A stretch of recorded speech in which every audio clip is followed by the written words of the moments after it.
Assalamualaikum warahmatullahi wabarakatuh. Waalaikumsalam warahmatullahi wabarakatuh.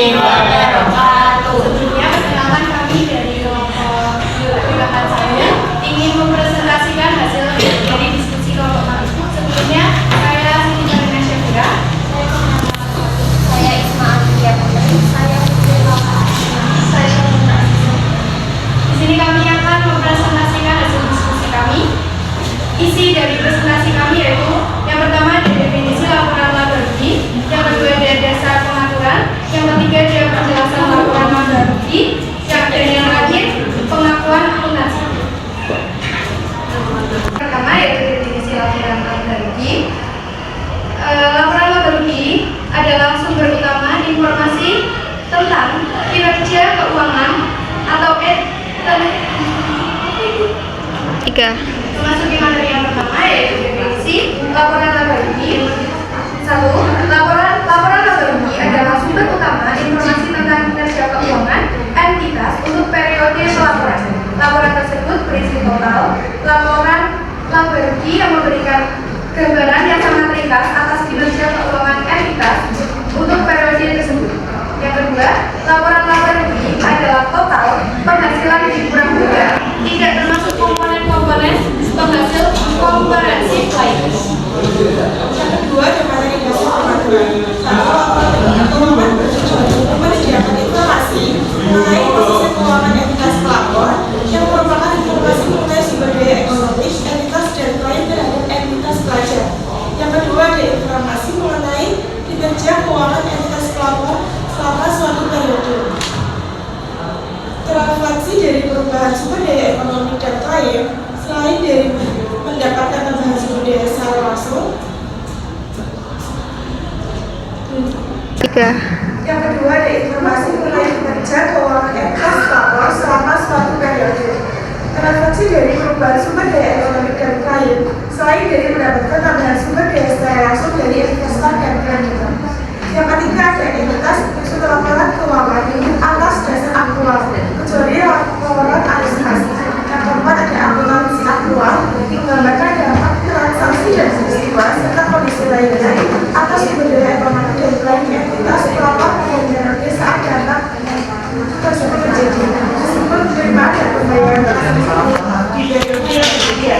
Dan yang terakhir ada pengakuan pembukuan unsur laporan bersih keuangan dan laporan kinerja keuangan. yang keempat, penjelasan.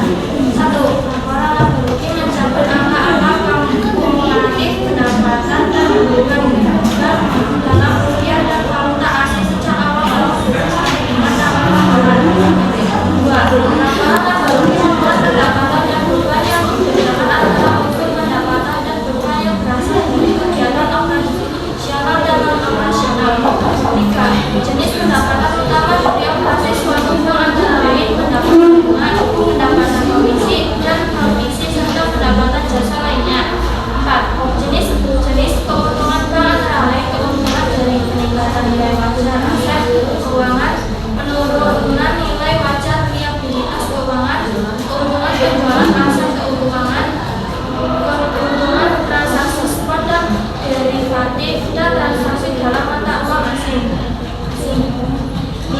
Jenis beban transaksi dari operasi suatu bank antara lain beban bunga, beban komisi, beban dan penurunan nilai, impairment, aset keuangan, beban konsultan.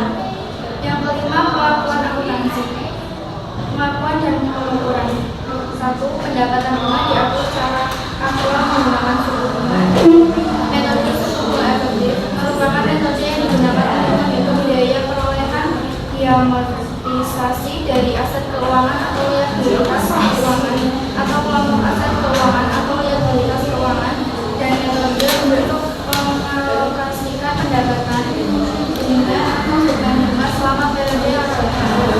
2. Beban bunga diatur secara aktual dan dinilai sebesar jumlah yang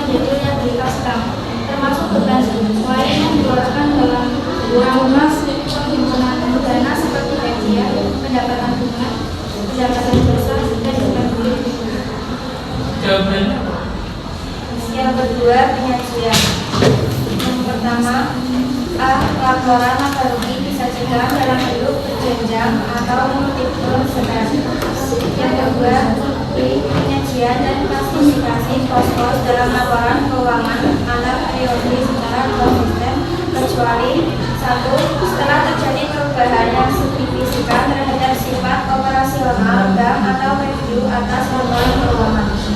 Dua, perubahan penyajian yang diperkenakan oleh standar akuntansi keuangan. Yang ketiga, C. Provinsi dan komisi yang bukan merupakan biaya transaksi yang dapat diatribusikan secara langsung pada perolehan, penerbitan, atau pelepasan aset keuangan atau liabilitas keuangan disajikan sebagai pendapatan atau beban operasional selain bunga. D. Beban administrasi umum merupakan bagian dari beban operasional bank yang disajikan dalam pos tersendiri dan dirinci berdasarkan jenis beban. E. Keuntungan dan kerugian transaksi mata uang asing disajikan pada laporan laba rugi tahun berjalan dalam pos keuntungan atau kerugian transaksi mata uang asing. Yang terakhir, keuntungan atau kerugian karena selisih kurs disajikan tersendiri dalam laporan laba rugi tahun berjalan. Selanjutnya, hal-hal yang harus diungkapkan antara lain: 1. Seluruh kebijakan akuntansi yang signifikan. 2. Item yang bersifat material dari pendapatan, beban, keuntungan. Total pendapatan bunga dan beban yang dihitung menggunakan suku bunga efektif. Selanjutnya, untuk aset keuangan yang diukur melalui penghasilan komprehensif. Selanjutnya, rata-rata tingkat bunga, rata-rata tingkat nilai aset keuangan yang menghasilkan bunga, dan rata-rata nilai liabilitas keuangan yang berbunga dalam periode yang bersangkutan. Selanjutnya, jumlah selisih kurs yang diperhitungkan dalam laba neto atau kerugian untuk periode tersebut. Dan yang terakhir, selisih kurs neto yang diklasifikasikan dalam kelompok ekuitas. Itu saja yang bisa kami sampaikan. Apakah ada pertanyaan?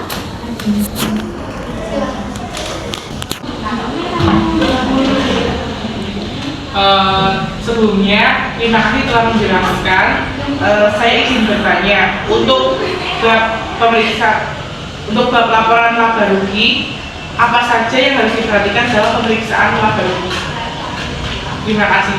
Sekian pertanyaan dari saya. Assalamualaikum. Baik, terima kasih atas pertanyaannya.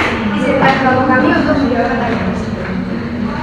Jadi, terdapat beberapa komponen yang perlu diperhatikan saat pembuatan laporan laba rugi untuk laporan keuangan perusahaan, yaitu yang pertama, pendapatan baik operasional maupun non operasional. Yang kedua, beban pinjaman. Yang ketiga, beban pajak. Yang keempat, laba rugi perusahaan. Dan yang terakhir, biaya operasional. Apakah bisa dibantu? Terima kasih. Penjelasannya sangat membantu.